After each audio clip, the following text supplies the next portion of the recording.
buenos días a todos ustedes.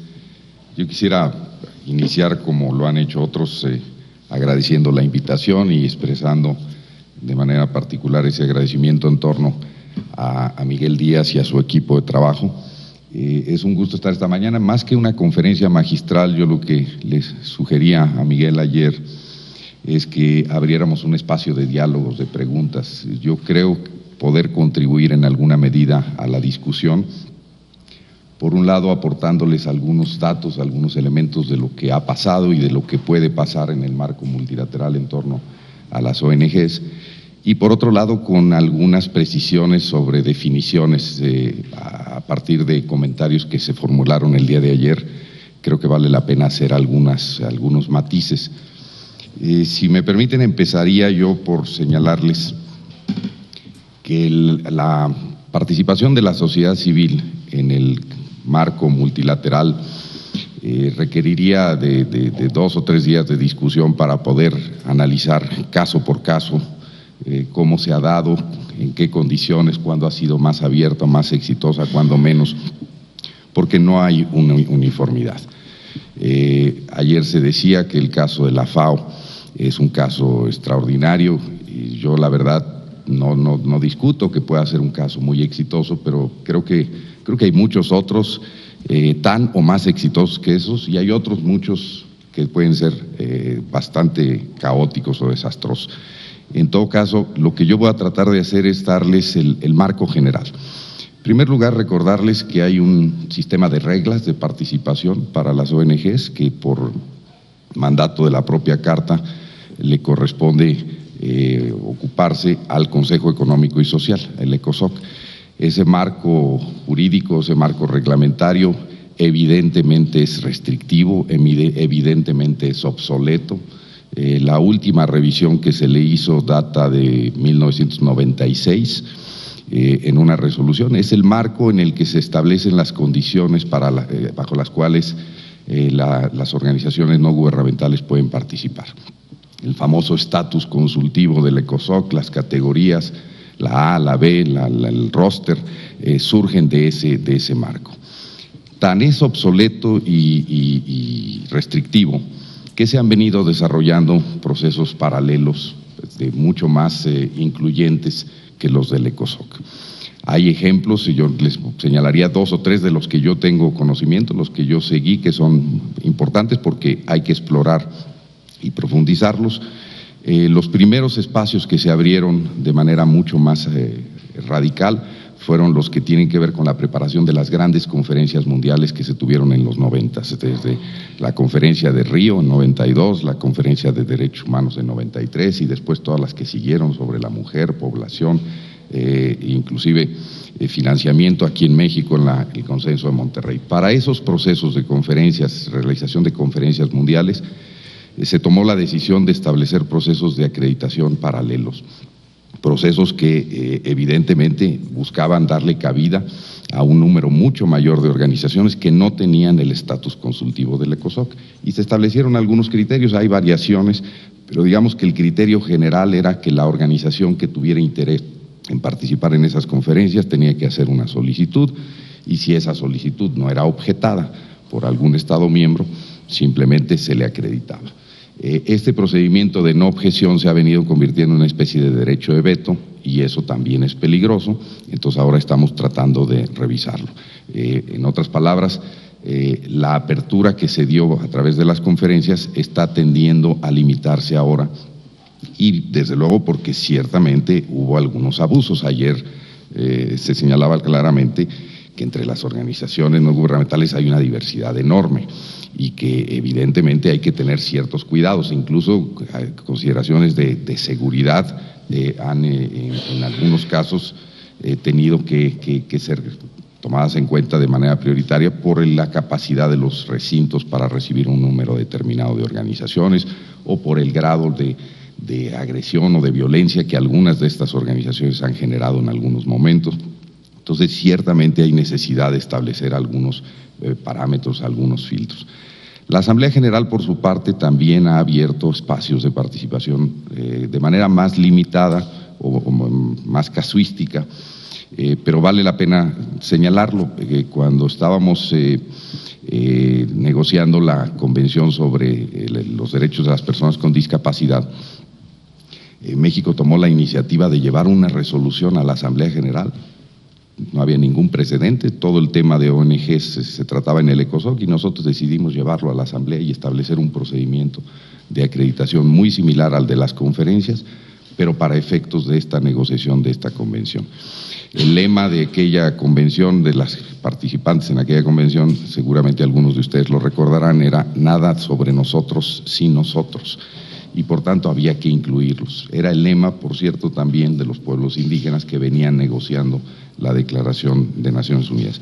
Entonces, en ese marco, con esa resolución que le daba un espacio de acreditación al comité especial que se había creado, llegamos incluso a adoptar una segunda resolución mediante la cual se creó un grupo de expertos para redactar el primer borrador de convención, y en ese grupo de expertos se aceptó por parte de la Asamblea que formaran parte de él un número determinado de expertos, de los cuales 12 no eran gubernamentales y tenían los mismos derechos que los expertos gubernamentales. A la hora que se sentaron a discutir, la identificación era por nombre y apellido y no hubo distinción alguna en el trato que se les dio, de tal manera que las organizaciones representando a personas con discapacidad y otras ONGs pudieron actuar y no solo estar presentes.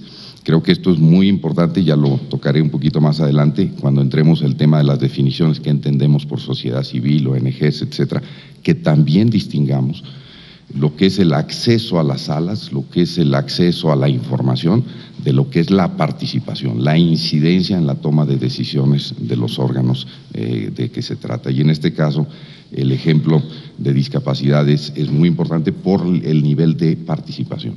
El otro caso también extraordinario, que de alguna manera ya refería y que Gustavo también mencionó, tiene que ver con el proceso de negociación de la Declaración Universal, de la Declaración de las Naciones Unidas sobre los Derechos de los Pueblos Indígenas. En ese proceso, que si bien seguía un formato más flexible porque era el STAT, es en el marco de las negociaciones que se llevan a cabo en Ginebra, en contexto de derechos humanos que tradicionalmente había sido más abierto hacia la sociedad civil.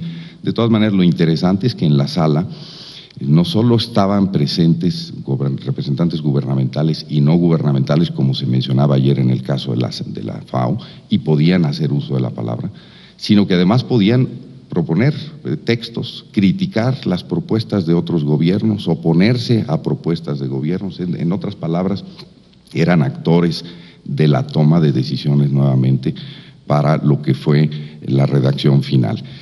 No llegamos a un consenso en ese contexto, fue un esfuerzo de muchos años, estamos hablando de un proceso de más de 20 años de negociaciones, los últimos 2 particularmente intensos, pero en su momento el presidente pudo presentar una propuesta, que por cierto, presidente peruano, pudo presentar una propuesta de compromiso que fue bien recibida por todas las partes, y eso incluye los pueblos indígenas. Si no, y había una conciencia en ese momento clarísima, que si los pueblos indígenas rechazaban ese proyecto, ningún Estado empujaría por su adopción. En otras palabras, que no queríamos un proyecto de declaración que no fuera del agrado aceptable, por lo menos, de los pueblos indígenas. Esos son algunos de los ejemplos de lo que han sido las prácticas. Ahora, viene el tema de la revisión de ese marco conceptual. Está esa resolución que les mencionaba de 96, yo creo que ya llegó el tiempo de revisarla. Creo que desde principios, desde mediados por lo menos de la década pasada, se han venido realizando varios esfuerzos para hacerlo, casi todos infructuosos. El más relevante surge a partir del informe del expresidente Cardoso, que se conoce como el informe Cardoso de 2004, donde hay una serie de recomendaciones sobre la necesidad de Naciones Unidas de abrirse, de incorporar a distintos miembros de la sociedad civil en los trabajos y en estos 2 sentidos, no solo acceso a la información, sino incidencia en la toma de decisiones, pero no ha habido una sola decisión, una resolución que le dé continuidad a estos ejercicios y que cambie las reglas. Hasta el día de hoy siguen siendo las mismas. Yo creo que, y será la última parte de mi intervención cuando hable del futuro. Yo creo que aprovechando la posibilidad que tiene México de presidir el Consejo Económico y Social el año entrante, sería una de las tareas fundamentales de México renovar el marco para participación de sociedad civil. Antes de continuar, déjenme que les haga algunas aclaraciones sobre lo que yo entiendo o lo que se entiende en el sistema multilateral por sociedad civil, para que también entiendan la complejidad de este tema cuando ya entremos a una revisión del marco conceptual. Hasta el día de hoy, en el sistema de Naciones Unidas solo existen dos categorías de participantes. O se es Estado miembro, que se tienen todos los derechos, o se es observador. No hay otra. Y en la categoría de observadores entran desde los organismos internacionales mismos o las instituciones gubernamentales que no son parte del sistema de Naciones Unidas, bueno, las del sistema y las que no son parte del sistema, todos tienen categoría de observador. Lo mismo que los parlamentarios, lo mismo que los grupos de interés o grupos reconocidos como parte de la llamada sociedad civil. En los grupos de la sociedad civil, lo que generalmente se ha aceptado es la división que se estableció en Río 92. Es una división que identifica 9 categorías de participantes. La primera de esa categoría, y espero no olvidar alguna, si no Gustavo me lo recordará, la primera evidentemente son organizaciones no gubernamentales tradicionales, pero por separado están representantes del sector privado, representantes de los sectores sociales, sindicatos, representantes de mujeres, representantes de indígenas, representantes de jóvenes, representantes de autoridades locales, que entre paréntesis no son no gubernamentales, no son autoridades locales, desde gobiernos estatales, municipales, etcétera. Y faltan dos, son 9, ¿no? Son 9 mujeres, academia, la academia falta. Y ahorita sacamos el 9º. Los representantes académicos, es más, probablemente lo tenga aquí. Perdón. Mujeres, indígenas, jóvenes, sindicatos. Lo que pasa es que las ONG se dividen en dos. Las ONGs que tienen competencia en temas ambientalistas y otras ONGs que tienen una cobertura más amplia en sus agendas. Es por eso que son 9 grupos eso es de acuerdo a lo de Río y se ha venido practicando. Entonces, el primer problema que tenemos ya de alguna manera queda claro, es esa división, si esa división es correcta o incorrecta, suficiente o insuficiente. Segundo problema que tenemos es que hay por lo menos 2 de esos grupos que no se consideran ONG, que es el caso de las autoridades locales y es el caso de los pueblos indígenas, donde no aceptan el calificativo de no gubernamental, porque los pueblos indígenas tienen en muchos de los casos autogobierno o control de una manera u otra administrativo, autonomía, y reclaman ese espacio, se los reconoce la propia Declaración de Naciones Unidas. Y de las autoridades locales por razones evidentes, pero además excluye a los parlamentarios. El tema de los parlamentarios es sumamente complicado de tratar porque por un lado evidentemente no se quieren asociar a las organizaciones no gubernamentales, tienen una responsabilidad, son parte del Estado, y por el otro lado tienen sus propios mecanismos de concertación, la Unión Interparlamentaria, entre otras. Entonces hay quienes participan como institución gubernamental a través de la UIT y otros que participan a través de ONGs de parlamentarios, y ninguna de las dos les satisface plenamente. Entonces, al revisar el marco habrá que tener en cuenta estas dificultades y las ventajas o desventajas de estas clasificaciones. Habrá que en algún momento también distinguir lo que es la participación no gubernamental de lo que son las instituciones.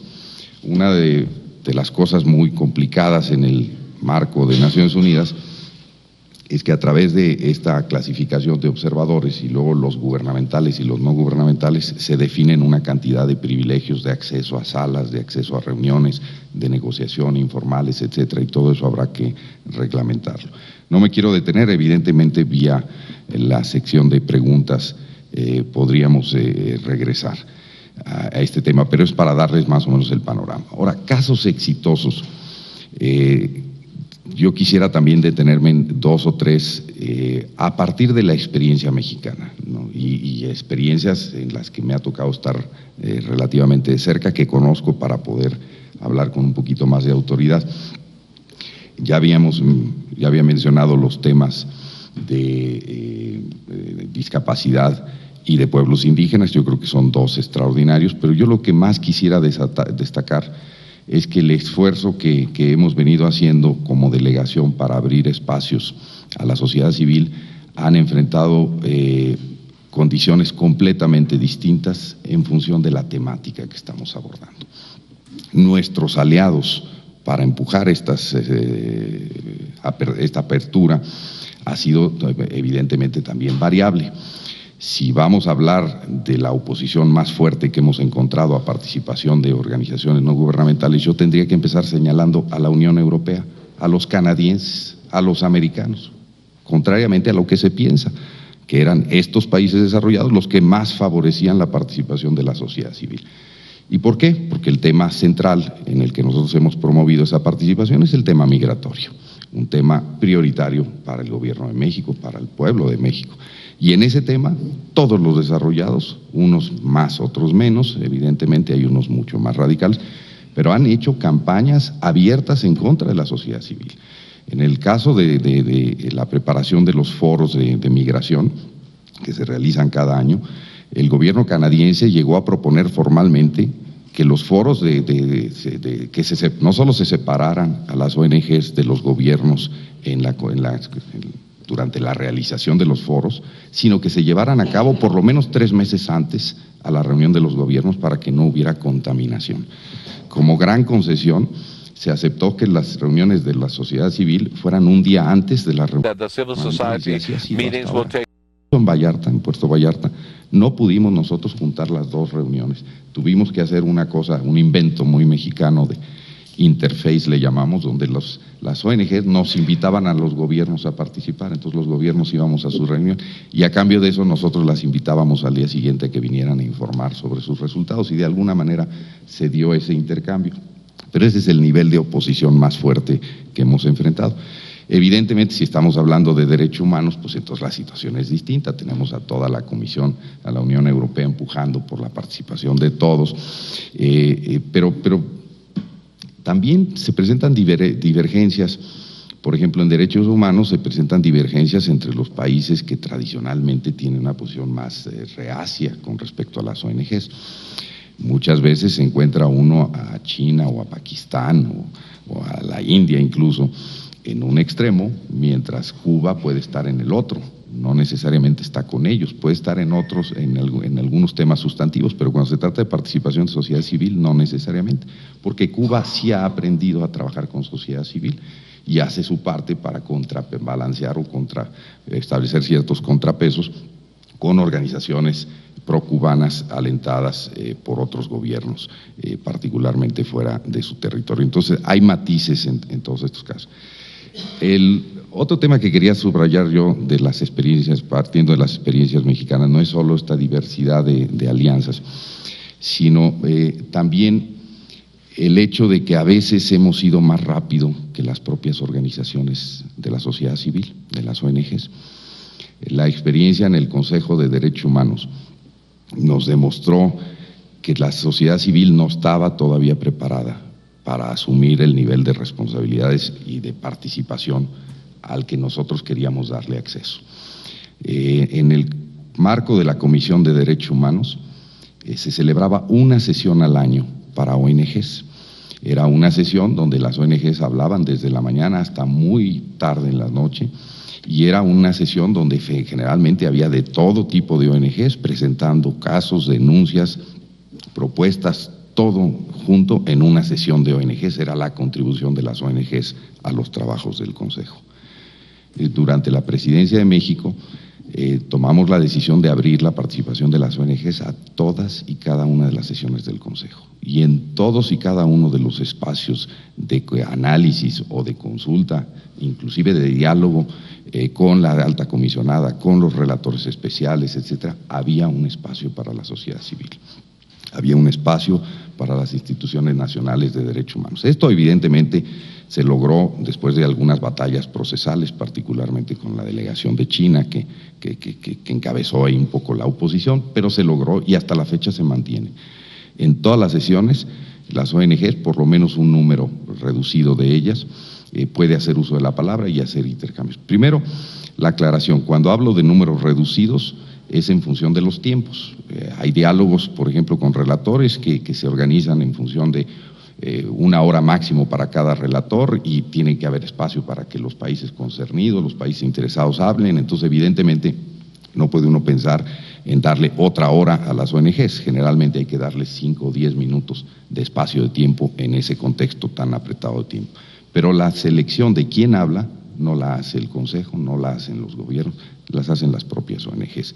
Ellas se ponen de acuerdo sobre quiénes van a hablar, si van a hablar 2 minutos 3 organizaciones o 3 minutos, o sea, dos o tres organizaciones en función de del reparto del tiempo que hace. Y esto permite interacción, repito, con los titulares de mandatos, permite opiniones de la sociedad civil sobre lo que los propios gobiernos están opinando o están proponiendo, y permite que presenten propuestas, por ejemplo, para que un relator inicie una investigación sobre un tema particular o ponga particular atención a una situación de crisis o un caso de violación grave de derechos humanos, etc. ¿Por qué les decía que el espacio que se abrió fue más amplio que lo que era la capacidad de las ONGs? Pues porque sencillamente, en lugar de tener 1.500 ONGs o 1.200 ONGs asistiendo a Ginebra una vez al año y peleándose los 60 espacios o 100 espacios de participación limitada que se les daban, ahora las ONGs tenían que mantener alguna presencia en en Ginebra, que es donde sesiona el Consejo, a lo largo de 3 periodos de sesiones que tiene el Consejo, no uno solo, periodos que van de 2 a 3 semanas de duración, y capacidad de intervenir, no en un tema, no haciendo una denuncia, sino toda la agenda completa del Consejo, es decir, toda la parte temática, todas las situaciones de derechos humanos por país incluidas, y desde luego, pues con esta competencia que se establece entre las organizaciones que tenían presencia permanente en Ginebra y las que no la tenían. Las grandes ONGs que tenían esa capacidad, no solo para tener presencia, sino para ver el panorama completo y poder hablar un día de tortura y otro día de derechos del niño, la mujer, o de desaparición forzada, y al día siguiente hablar sobre lo que estaba pasando en ese momento en Sudán o lo que está pasando hoy en día en Siria. Esa capacidad no la tenían necesariamente. Las propias instituciones nacionales de derechos humanos no la tenían. Tuvieron que organizarse, nombraron una representante que pudiera estar de manera permanente en Ginebra, etcétera. Entonces, el punto, no quiero abundar, el punto es que también implica una capacidad, ayer ya de alguna manera se tocaba el tema, para participar, que tiene que ver con recursos financieros, para poder ir a las reuniones, para poder permanecer los días de las sesiones, para poder tener especialistas técnicos que revisen cada uno de los temas, que puedan hacer contribuciones sustantivas, etcétera. Entonces, no es sencillo, es duplicar, es replicar, si ustedes quieren, lo que hace una delegación gubernamental. Y yo creo que ahí, por lo menos por mi experiencia personal, es que no es necesariamente el camino correcto. Yo creo que un intermedio entre lo que era el día de denuncia y lo que es la apertura es lo que debiéramos de buscar. Porque las ONGs, en mi opinión, no tienen por qué replicar el trabajo de los gobiernos, ni tienen que abordar la agenda completa. Yo creo que podrían priorizar temas, asuntos en donde su participación va a tener una incidencia mucho mayor, y a partir de ahí organizarse mucho más en redes, dividirse más el trabajo, etcétera. Pero nuevamente es un tema muy amplio de discusión, no quiero detenerme mucho, simplemente lo quería usar como un ejemplo de que cuando hay una apertura muy grande, no necesariamente hay la capacidad para llenar esos espacios. En otros terrenos, por ejemplo, en desarme, hemos tenido mucho menos éxito de apertura, hemos empujado muchísimo, hemos trabajado mucho con organizaciones. Ahí yo señalaría que la experiencia mexicana es especialmente rica en términos de conocimiento transmitido por las ONGs al gobierno de México. En muchos de los casos, y lo voy a señalar también brevemente, el caso de cambio climático, nos hemos beneficiado del conocimiento, del activismo, de la capacidad de lobby que tienen las organizaciones no gubernamentales, pero hemos sido menos exitosos en términos de abrirles espacios propios. En la conferencia de desarme, hasta el día de hoy, independientemente que está paralizada porque no puede aprobar su programa de trabajo hace más de, yo creo que ya 15, 18 años, independientemente de eso, sus sesiones empiezan con una serie de declaraciones y hasta el día de hoy, a menos de que me equivoque, porque dejé Ginebra hace 2 años, la declaración que formulaban las mujeres por el desarme no la podían leer ninguna mujer, no la podía leer ningún representante no gubernamental, la tenía que leer el presidente de la conferencia de desarme. Es lo más que habíamos logrado, porque algunos países, incluida desde luego la delegación de Estados Unidos, ¿no?, además de la rusa y la china, no querían participación de organizaciones no gubernamentales en la conferencia de desarme, punto, no la quieren. Entonces, ahí es otro tipo de relación el que hemos establecido, repito, es más una de nutrirnos de conocimiento, de la capacidad de conocimiento que tienen organizaciones como Médicos por el Desarme Nuclear, organizaciones como la de los alcaldes que aglutina también un buen número de parlamentarios y que son favorables al desarme, a la limitación del armamento, o organizaciones que más recientemente se han interesado sobre todo en lo que tiene que ver con la producción y el tráfico ilícito de armas de fuego convencionales o pequeñas. En todos esos casos ha habido una interrelación más a nivel de preparación de posiciones y de defensa de posiciones que de espacios propios para las ONGs.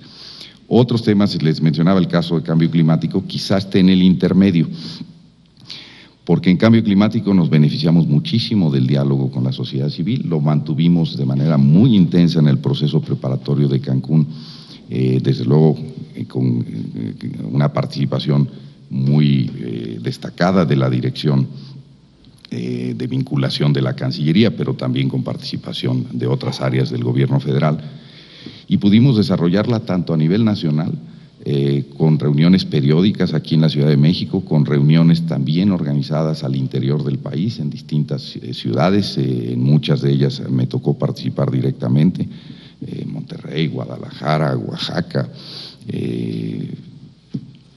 Aguascalientes, en fin.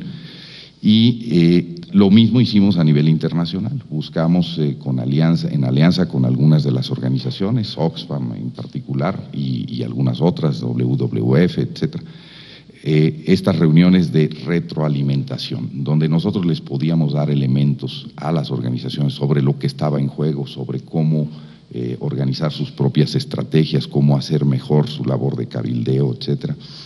Y por el otro lado, nosotros recibir información sobre la gravedad del problema, sobre los acontecimientos más recientes a nivel de discusiones nacionales en parlamentos, sobre legislación o sobre implicaciones de una u otra de las medidas propuestas.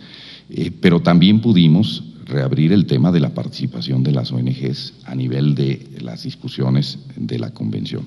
Y se creó un grupo de trabajo que a su vez organizó un seminario sobre cómo promover una mayor participación de las ONGs. Entre paréntesis, también habíamos incluido el tema de los parlamentarios, un poco por separado, pero cómo hacerlo, el tema de autoridades locales que reclamaban su espacio, etcétera. Organizamos reuniones por separado con cada uno de los grupos de interés. Parte de esas reuniones, desde las más exitosas, yo creo, fueron las que organizamos con representantes de pueblos indígenas, que fueron una previa a Cancún y otra previa a Durban, donde los representantes de las 7 regiones en las que se dividen los pueblos indígenas pudieron interactuar, definir su propia estrategia de negociación, conocer información que les proporcionaba la presidencia mexicana y al mismo tiempo contrastar sus posiciones con las de otros gobiernos invitados, no solo el gobierno mexicano. En fin, hay ejercicios en ese terreno que creo que son muy útiles. Y ahí sí, repito, hay un intermedio entre beneficiarnos de esa relación, nutrirnos de ese conocimiento, de esa capacidad, de ese acceso a los medios, etcétera, y al mismo tiempo poder pagar o compensar de alguna manera ese apoyo, establecer una relación de dos vías, que yo creo que es la mejor, donde nosotros también promovíamos que tuvieran espacios propios. En el marco de las negociaciones de Cancún, se produjo un incidente muy lamentable en una de las reuniones preparatorias en Bonn, Alemania, que nos limitó muchísimo en términos de la capacidad que tuvimos para apoyar las demandas de la sociedad civil, y tuvo que ver con un incidente casi infantil, pero que tomó unas proporciones inusitadas.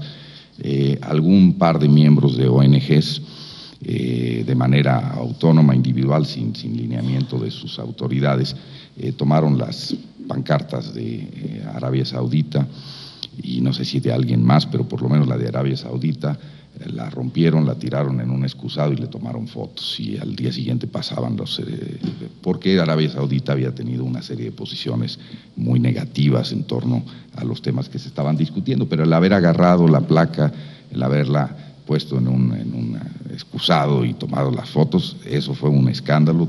Pasamos, yo creo que casi 3 meses negociando, discutiendo. Las organizaciones involucradas estaban casi de rodillas porque se estaba pidiendo, Arabia Saudita con apoyo de todas los del G77, estaba pidiendo su expulsión. Entonces, una vez que logramos contrarrestar eso, retomamos el impulso, pero eso evidentemente frenó mucho.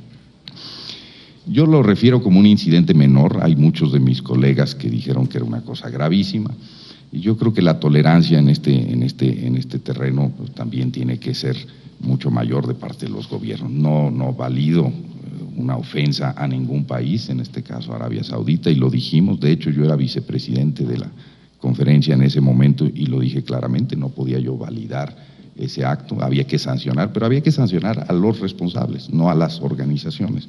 Había que excluirlos a ellos dos y nada más. Pero les comento la anécdota para que vean el tipo de situaciones en las que también tenemos que estar conscientes para poder avanzar la agenda. Ya sé que me estoy extendiendo mucho, entonces, y el diálogo que yo quería propiciar a lo mejor se reduce, pero sí quisiera, de los 10 minutos que me dice Gustavo, usar menos.